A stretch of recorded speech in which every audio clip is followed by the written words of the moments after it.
પ્રભુ ઈસુમાં મારા વાલા ભાઈઓ બહેનો અને ભક્તજનો, આજના પ્રથમ શાસ્ત્ર પાઠમાં ઇઝરાયેલી પ્રજા ઈશ્વરની યોજનાને સમજી શકે, પ્રશ્નો કરે છે, ઈશ્વર તમે અમને ક્યાં લઈ આવ્યા, શા માટે લઈ આવ્યા, અને ઈશ્વરની નિંદા કરે છે. પરંતુ આ માટે ઈશ્વર થોડા નારાજ થાય છે અને એ માટે ઇઝરાયેલી પ્રજાને બેઠવું પડે છે. પરંતુ ફરી ઈશ્વર તેમના ઉપર દયા બતાવે છે અને મોસે દ્વારા તેમનો ઉદ્ધાર કરે છે, તેમને બચાવે છે.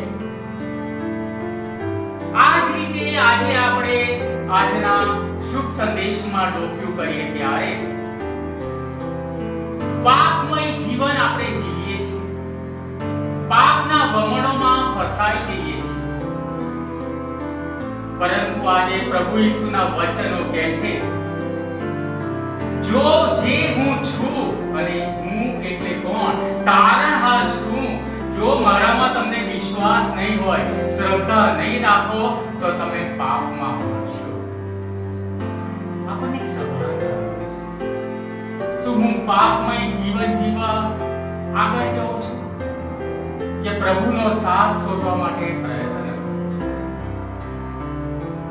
આજે ઇઝરાયેલી પ્રજાની જેમ આપણો પર ઉદ્ધાર કરવા માટે પ્રભુ ઈસુ તૈયાર છે અને ઉદ્ધાર કરતા આવ્યા છે. પોતાનું બલિદાન અને પોતાના લોહી વડે આપણા પાપ ધોઈ નાખ્યા છે. અને એટલા માટે જરૂર છે દરેક તબક્કે પ્રભુ ઈસુમાં શ્રદ્ધા અને વિશ્વાસ રાખવાની જરૂર છે. આજના શુભ સંદેશમાં બીજી બાબત પણ આપણને પ્રેરણા આપે છે અને આપણને કઈ રીતે જીવન જીવવા માટે આપણને તક આપે છે. પ્રભુ ઈસુ કહે છે કે હું આ દુનિયાનો નથી, પણ તમે આ દુનિયાના છો.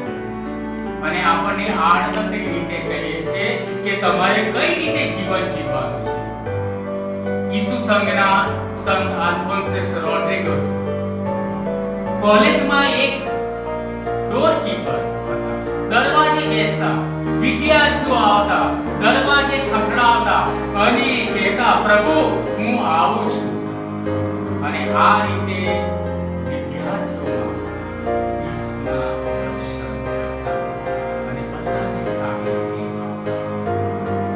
આજે પ્રભુ ઈસુ આપણને આમંત્રણ આપે છે.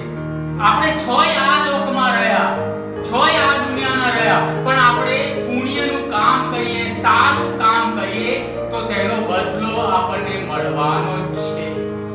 તો આજે આપણે ખાસ પ્રાર્થના કરીએ, આ પાપમય વૃત્તિ છોડીને અને ખાસ કરીને આ તપ ઋતુમાં પાપમાંથી બહાર નીકળીને આપણા જીવનમાં બદલાવ લાવીએ, આપણું જીવન બદલીએ અને પ્રભુમય જીવન જીવીએ. તે માટે આપણે ખાસ પ્રાર્થના અને વિનંતી